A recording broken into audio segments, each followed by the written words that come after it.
ಓಂ ಶ್ರೀ ಗುರುಭ್ಯೋ ನಮಃ. ಹರಿ ಓಂ. ಸಕಲ ಪ್ರೇಕ್ಷಕರಿಗೂ ಶುಭ ಆಗಲಿ ಅಂತ ಹೇಳಿ, ತದೇವ ಲಗ್ನಂ ಸುದಿನಂ ತದೇವ ತಾರಾಬಲಂ ಚಂದ್ರಬಲಂ ವಿದ್ಯಾಬಲಂ ಗೌರಿಪತೆ ಪ್ರಿಯಂಗ ಸ್ಮರಾಮಿ ಅಂತ ಹೇಳಿ, ಈ ರಾಶಿ ಫಲವನ್ನು ವಿಶೇಷವಾಗಿ ಕನ್ಯಾ ರಾಶಿಗೆ ಉಂಟಾಗ್ತಕ್ಕಂಥ ಫಲ ಈ ಡಿಸೆಂಬರ್ ತಿಂಗಳಲ್ಲಿ ಹೇಗಿರುತ್ತೆ ಅನ್ನೋದನ್ನು ನೋಡೋಣ. ಕನ್ಯಾ ರಾಶಿಯವರಿಗೆ ಸೂರ್ಯ 3 ಮತ್ತು 4 ಮನೆಯಲ್ಲಿ ಸಂಚಾರ ಮಾಡೋದ್ರಿಂದ ಶುಭ ಮತ್ತು ಅಶುಭ ಫಲಗಳು ಎರಡೂ ಸಮವಾಗಿರ್ತವೆ. ಆದರೆ ಸೂರ್ಯನು 4ನೇ ಮನೆ ಸಂಚಾರ ಆದಾಗ ಮನೆಗಳಲ್ಲಿ ಸ್ವಲ್ಪ ವ್ಯತ್ಯಾಸದ ವಾತಾವರಣ.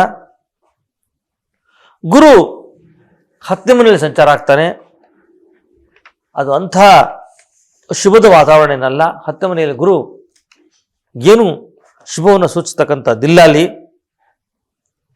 ಸೌಕರ್ಯಗಳು ತೊಂದರೆ ಉಂಟಾಗ್ತವೆ, ಭಯ ಉಂಟಾಗ್ತದೆ, ಹಲವಾರು ಚಿಂತೆಗಳು ಕಾಡ್ತವೆ. ಯಾವಾಗ ಸೂರ್ಯನು 4ನೇ ಮನೆಗೆ ಸಂಚಾರ ಮಾಡ್ತಾ ಗುರು 10ನೇ ಮನೆಗೆ ಬರ್ತಾನೋ ಹಲವಾರು ಚಿಂತೆಗಳು ನಮ್ಮನ್ನು ಕಾಡ್ತವೆ. ಮಕ್ಕಳಾದರೆ ವಿದ್ಯಾಭ್ಯಾಸಕ್ಕೆ ತೊಂದರೆ ಆಗ್ತದೆ, ಏಕಾಗ್ರತೆ ಕಮ್ಮಿ ಆಗುತ್ತೆ. ಸೂರ್ಯ ಏಕಾಗ್ರತೆ ಕೊಡ್ತಕ್ಕಂಥವನು, ಏಕಾಗ್ರತೆ ಕಮ್ಮಿ ಆಗ್ತದೆ. ಜನರಲ್ ವೀಕ್ನೆಸ್ ಅಂತ ಕರೀತಾರೆ. ಪಿತರಾರ್ಜಿತ ಆಸ್ತಿಗಳಲ್ಲಿ ತೊಂದರೆ ಆಗ್ತದೆ.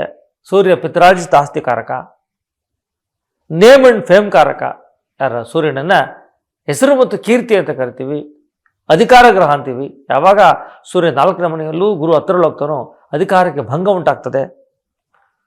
ಮಕ್ಕಳಲ್ಲಿ ಅನಾರೋಗ್ಯ ಕಾಡ್ತದೆ. ವಿದ್ಯಾರ್ಥಿಗಳಿಗೆ ಏಕಾಗ್ರತೆ ಕೊರತೆ ಅಂತ ಹೇಳಿದೆ.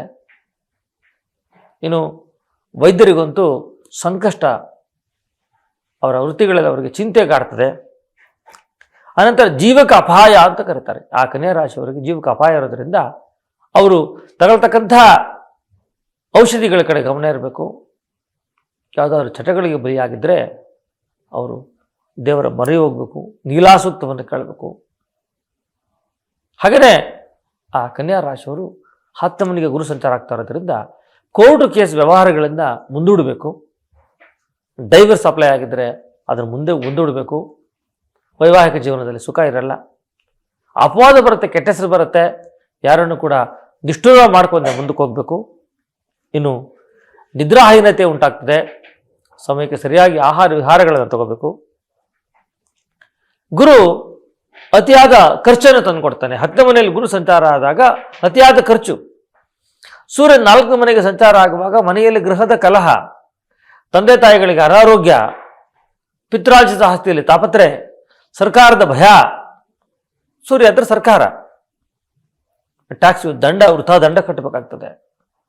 ಹೃದಯ ಬಡಿತ ಇರತಕ್ಕಂತಹ ಹಾರ್ಟ್ ಪೇಷಂಟು ತುಂಬ ಹುಷಾರಾಗಿ ಡಾಕ್ಟರ್ ಹತ್ರ ಕಾಣಬೇಕು, ಡಾಕ್ಟರ್ ಹತ್ರ ಹೋಗಬೇಕು. ಇನ್ನು ಬ್ಯಾಂಕ್ ಸೇವಿಂಗ್ಸ್ ಇದ್ದರೆ ಡ್ರಾ ಮಾಡೋದನ್ನು ಕಡಿಮೆ ಮಾಡಬೇಕು, ಉಳಿತಾಯ ಮಾಡ್ತಾ ಹೋಗಬೇಕು. ಯಾಕಂದರೆ ಡಿಸೆಂಬರಲ್ಲಿ ಉಳಿತಾಯಕ್ಕೆ ಕಷ್ಟ ಆಗ್ತದೆ ಕನ್ಯಾ ರಾಶಿಯವರಿಗೆ.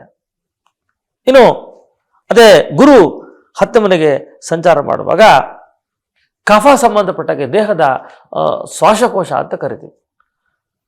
ಕಫಕ್ಕೆ ಸಂಬಂಧಪಟ್ಟಂತಹ ತೊಂದರೆಗಳು ಹೆಚ್ಚಾಗ್ತವೆ.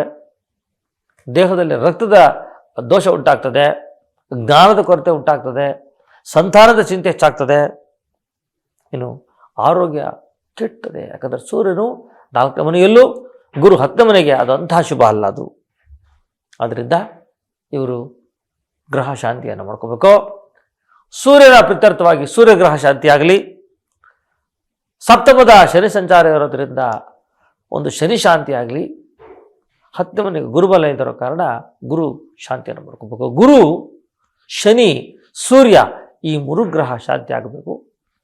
ಓಂ ಸೂರ್ಯಾಯ ನಮಃ, ಓಂ ಗುರುವೇ ನಮಃ, ಓಂ ಶಂ ಶನಿಶ್ಚರಾಯ ನಮಃ ಅಂತ 23 ದಿನ ಜಪ ಮಾಡ್ಕೋಬೇಕು. ಪ್ರತಿದಿನ ಸಮಯ ಇದ್ದಾಗೆ 108 ಸಾರಿ ಅಥವಾ 1008 ಸಾರಿ ನೀವು ಜಪವನ್ನು ಮಾಡ್ಕೊಳ್ಳಿ.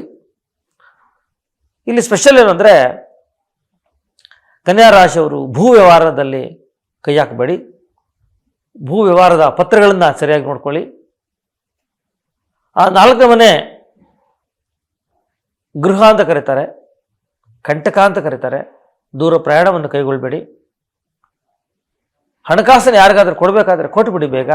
ಅದು ಈ ವರ್ಷ ಪೂರ್ತಿ ಕೊಡೋಕ್ಕಾಗದೆ ಕಷ್ಟಪಡಬೇಕಾಗ್ತದೆ. ಅಥವಾ ಯಾರ ಹತ್ರ ಆದರೂ ತಗೊಳ್ಬೇಕಾದ್ರೆ ಅದನ್ನು ನಿಧಾನಕ್ಕೆ ತಗೋಬೇಕಾಗ್ತದೆ. ಗುರು, ಶನಿ, ಸೂರ್ಯ 3 ಗ್ರಹಗಳು ಬಲಹೀನವಾಗಿರೋದ್ರಿಂದ ನಿಮಗೆ ಅನುಕೂಲವಾಗಿದ್ದರೋದ್ರಿಂದ ಪರಿಹಾರ ಆಗಬೇಕಾಗತ್ತೆ. ರುದ್ರಾಭಿಷೇಕವನ್ನು ಮಾಡ್ಕೊಳ್ಳಿ. ಈ ಕನ್ಯಾ ರಾಶಿಯವರಿಗೆ ಶುಭ ಉಂಟಾಗಲಿ ಅಂತ ಹೇಳಿ ಆ ಭಗವಂತನಲ್ಲಿ ಪ್ರಾರ್ಥನೆ ಮಾಡ್ತೀನಿ. ಸರ್ವೇ ಜನ ಸುಖಿನೋ ಭವಂತು.